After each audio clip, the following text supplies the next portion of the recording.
வணக்க மக்களே, நாம இந்த ஆரோக்கியமான பதிவில் நம்மளுடைய கால்களை பலம் பெற வைத்துக் கொள்வதற்கு நம்ம என்னென்ன மாதிரியான ஆரோக்கியமான உணவுகளை எடுத்துக்கொள்ளணும், என்னென்ன மாதிரியான வாழ்க்கை நடைமுறைகளை கடைபிடிக்க வேண்டும் அப்படின்றத பத்தி விளக்கமா பார்க்க போறோம். தினசரி செயல்பாடுகளுக்கு நம்முடைய கால்கள் வலுவாக இருக்க வேண்டியது மிகவும் முக்கியம்.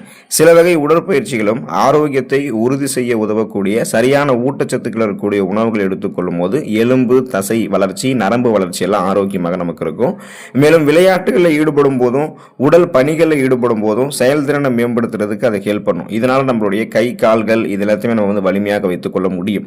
ஸோ அப்போ நாம கை கால்களை வலிமையாக வைத்துக் கொள்வதற்கு என்னென்ன உணவுகள் எடுத்துக்கொள்ளணும் விளக்கமாக பார்ப்போம் வாங்க. அதை பற்றி பார்க்கறதுக்கு முன்னாடி இந்த வீடியோவுக்கு மட்டும் ஒரு லைக் கொடுத்துட்டு இந்த தகவலை உங்களுக்கு தெரிஞ்சவங்களுக்கும் ஷேர் பண்ணிடுங்க. ஏன்னா இது அவங்களுக்கும் பயனுள்ளதாக இருக்கக்கூடிய ஒரு ஆரோக்கியமான பதிவு தான்.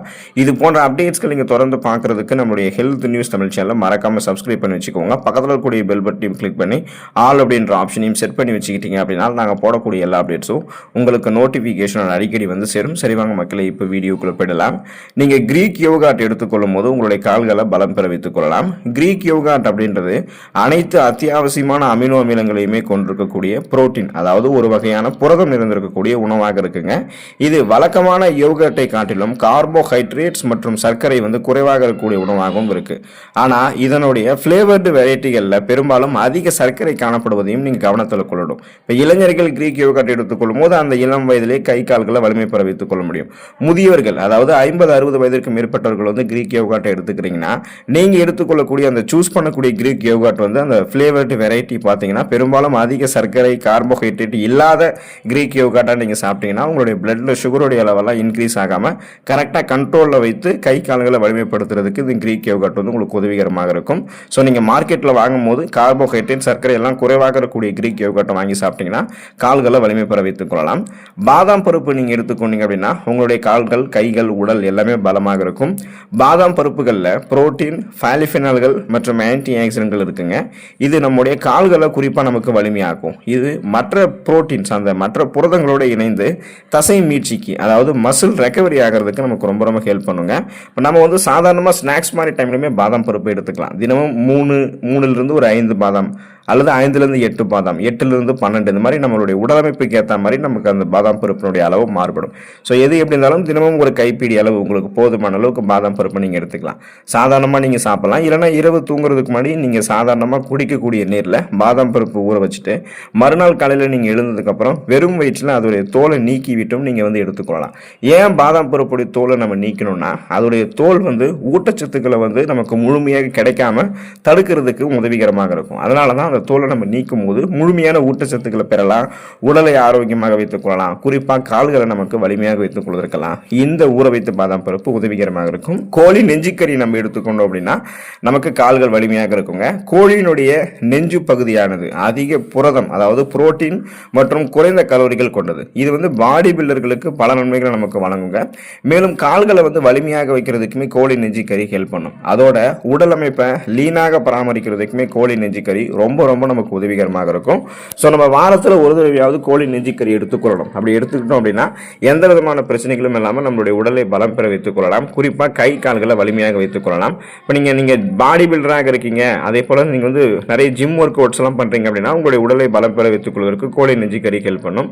அதே போல தான் கால்களை வலிமையாக வைத்துக் கொள்வதற்குமே இந்த கோழி நெஞ்சுக்கறி உங்களுக்கு உதவிகரமாக இருக்கும். நீங்கள் இதை எடுத்துக்கொள்ளலாம். டோஃபு நீங்கள் எடுத்துக்கொள்ளும் போது கால்களை வலிமையாக வைத்துக் கொள்ள முடியும். டோஃபு நம்முடைய உணவுகளை எடுத்துக்கொள்ளும் போது நம்ம கால்களை வலிமையாக வைத்துக் கொள்ளலாம். டோஃபு அப்படின்றது பார்த்தீங்கன்னா சோயா சார்ந்த புரதம் மூலமாக இருக்குங்க. மேலும் இது ஒரு தாவர அடிப்படையிலான டயட் உணவாக இருக்கு. நீங்க எடுத்துக்கொள்ளக்கூடிய பல உணவுகளில் இறைச்சி மற்றும் கோழிக்கு பதிலாக சிறந்த ஆரோக்கிய நன்மைகளை அள்ளித்தரக்கூடிய டோஃபு அடிக்கடி பயன்படுத்தலாம். எல்லாவற்றுக்கும் மேலாக டோஃபு உங்களுடைய கால்களை வலிமையாக வைத்துக் கொள்வதற்கு ஹெல்ப் பண்ணும். ஸோ அப்போ நீங்கள் நான்வெஜ்ல இருந்து புரோட்டீன் வாங்கக்கூடாது, வெஜ்ல இருந்து நீங்க புரோட்டீன் வாங்கணும்னு நினைச்சீங்கன்னா அந்த சோயா புரதத்தை நீங்க பெறுவதற்கு டோஃபு எடுத்துக்கலாம்.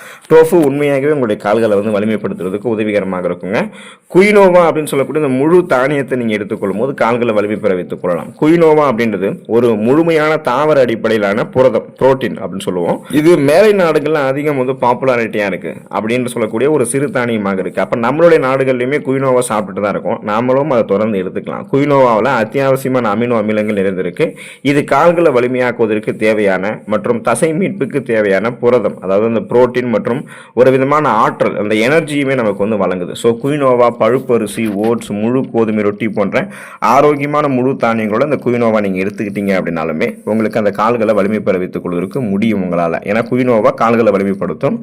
பீன்ஸ் வகைகள் நீங்கள் எடுத்துக்கிட்டீங்க அப்படின்னா கால்களை வலிமை பெற வைத்துக் கொள்ளலாம். தாவர அடிப்படையிலான புரதம் மூலமாக பீன்ஸ் இருக்குங்க. பீன்ஸில் ஃபைபர் என்று சொல்லக்கூடிய நார்சத்து மற்றும் மெக்னீசியம் அதிகமாக இருக்கு. இது தசை செயல்பாடு மற்றும் ஒட்டுமொத்த ஆரோக்கியத்தை சிறப்பாக வைக்கிறதுக்கு ஹெல்ப் பண்ணுது. மேலும் பீன்ஸை முழு கோதுமை அரிசி, முழு பாஸ்தா அல்லது சோளம் போன்ற தானியங்களோட நீங்கள் சேர்த்து எடுத்துக்கொள்ளும் போது அது தசை வளர்ச்சிக்கு அவசியமான அதிக அளவு மற்றும் உயர்தர அமினோ அமிலங்களையுமே நம்மளுடைய உடலுக்கு வந்து வழங்குங்க. அதனால பீன்ஸையுமே நம்ம தொடர்ந்து தினந்தோறும் எடுத்துக்கொள்ளும் போது நம்மளுடைய கால்களை வலிமை பெற வைத்துக் கொள்ளலாம். உப்பு நீரில் வாழக்கூடிய மீன்கள் நம்ம எடுத்துக்கொள்ளும் போது கால்களை நம்ம வலிமை பெற வைத்துக் கொள்ளலாம். ரத்த நாளங்களில் இருக்கக்கூடிய ரத்த கட்டுகள் மற்றும் சீரான ரத்த அழுத்தத்தை பராமரிக்கிறதுக்கு ஒமேகா 3 கொழுப்பு அமிலங்கள் மிக அவசியம். இந்த ஒமேகா 3 கொழுப்பு அமிலங்கள் எதில் நிறைந்திருக்கு அப்படின்னா நமக்கு மீன்களில் நிறைந்திருக்கு. அதனால இதனால பார்த்தீங்கன்னா உங்களுக்கு ரத்த ஓட்டம் எப்போதுமே சீராக இருக்கும். ரத்த ஓட்டம் உங்களுக்கு தடைபடாம உடல் எங்கும் சீரான பாயுது. கால்களுக்கும் ரத்த ஓட்டம் பாயும் போது கால்கள் உங்களுக்கு வலிமையாக இருக்கும். அதனால அந்த ரத்த ஓட்டத்தை நீங்கள் சீரான அளவில் உங்களுடைய உடல் உறுப்புகளுக்கு பாய்த்து கால்களை வலிமைப்படுத்திக்கிறதுக்கு தான் உப்பு நீரில் வாழக்கூடிய இந்த ஒமேகா 3 கொழுப்பு மீன் இருந்திருக்கக்கூடிய மீன்கள்லாம் எடுத்துக்கணும். ஃபார் எக்ஸாம்பிள் இந்த வஞ்சரம் மீன், காடாங்கெழுத்து மீன், மத்தி மீன், சூறை மீன், நன்னீர் மீன், இந்த மீன்கள் எல்லாத்துலையுமே அதிக அளவு ஒமேகா 3 கொழுப்பு மீன்கள் இருக்கு. இது உங்களுடைய இதய ஆரோக்கியத்தையும் பராமரிக்கும். குறிப்பாக உங்களுடைய கால்களை வலிமைப்படுத்துறதுக்கெல்லாம் நீங்கள் மீன்களை எடுத்துக்கலாம். நீங்கள் ஒரு வாரத்தில் ஏதாவது 2 நாட்கள் உங்களுக்கு விருப்பமான 2 நாட்கள் அதிகப்படியான எண்ணெயெல்லாம் சேர்க்காம அளவாக எண்ணெய் சேர்த்து மீன்களை சமைத்து எடுத்துக்கொண்டீங்க அப்படின்னா அது உங்களுக்கு கொலஸ்ட்ரால் பிரச்சனைலாம் இல்லாமல் கால்களை வலிமைப்படுத்தும்.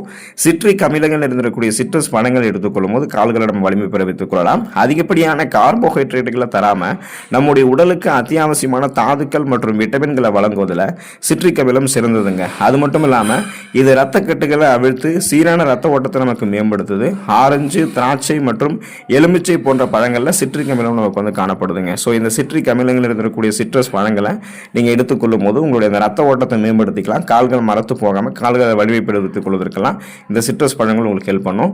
விதைகள் மற்றும் நட்ஸ் வகைகள் நீங்கள் எடுத்துக்கிட்டீங்க அப்படின்னா உடல் நலத்தையும் ஆரோக்கியமாக வைக்க முடியும். கை கால்கள் உடல்களையுமே நீங்கள் வலிமை பெற வைத்துக் கொள்ளலாம். குறிப்பாக கால்கள் உங்களுக்கு வலிமையாக இருக்கும். இப்போ நமக்கு வந்து பார்த்தீங்கன்னா இதய ஆரோக்கியத்தை பராமரிக்கிறதுல நட்ஸ் வகைகள் முக்கிய பங்கு வகிக்குது. காரணம் என்னன்னா இதில் மெக்னீசியம், பொட்டாசியம், ஆர்கினின் மற்றும் கால்சியம் போன்ற சத்துக்கள் ஏராளமான அளவில் இருக்குது.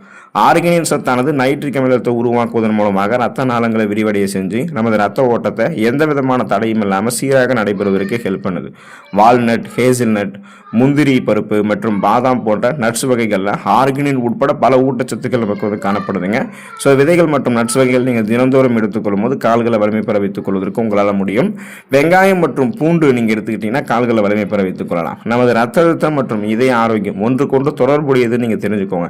ஏன்னா நம்முடைய நரம்புகள் இறுக்கங்கள் காணப்படாமல் பிபி ப்ராப்ளம்லாம் கண்ட்ரோலாக இருந்தால் தான் நரம்புகளுடைய ரத்த ஓட்டம் இதயத்துக்கும் போகும், இதயம் ஆரோக்கியமாகவும் இருக்கும். ஸோ அப்போ ரெண்டுத்தையும் பராமரிக்கணும்னா பூண்டு நமக்கு ஹெல்ப் பண்ணுது. பூண்டில் காணப்படக்கூடிய சல்ஃபர் நமது ரத்த அழுத்தத்தை குறைத்து ரத்த நாளங்களை ரிலாக்ஸ் அடைய செய்வதன் மூலமாக சீரான ரத்த ஓட்டத்தை தருது. அப்போ உடலெங்கும் சீரான ரத்த ஓட்டம் கிடைக்கும் போது கால்களுக்கும் ரத்த ஓட்டம் சீரான அளவில் கிடைக்கிறதால கால்கள் வலிமையாகவே நமக்கு இருக்கும். மேலும் வெங்காயத்தில் காணப்படக்கூடிய ஆன்டி ஆக்சிடென்ட்கள் மற்றும் ஃப்ளவராய்டுகள் நேரடியாக ரத்த ஓட்டத்திற்கு நமக்கு உதவிகரமாக இருக்குங்க. ஸோ அப்போ தொடர்ந்து நீங்கள் வந்து உங்களுடைய கால்களை வலிமை பெற வைத்துக் கொள்ளணும் அப்படின்னா இந்த மாதிரி உணவுகள் எடுத்துக்கொள்ளுங்க. சுழற்சி அடிப்படையில் மாற்றி மாற்றி சாப்பிட்டுட்டே இருந்தீங்கன்னா உடல் வலிமையாக இருக்கோ இல்லையோ உங்களுடைய கால்கள் வந்து வலிமையாக இருக்கும். பேலன்ஸ் தடுமாறாமல் நீங்கள் எந்த இடத்துக்கும் போகலாம் வரலாம். உங்களால் வந்து கால்களை வலிமையாக வைத்துக்கொள்ள முடியும். ஸோ அடுத்த ஆரோக்கியமான பதிவில் மறக்காமல் சந்திப்போம். உடல் நலத்தை பாதுகாத்துக் கொள்ளுங்கள். நன்றி மக்களே.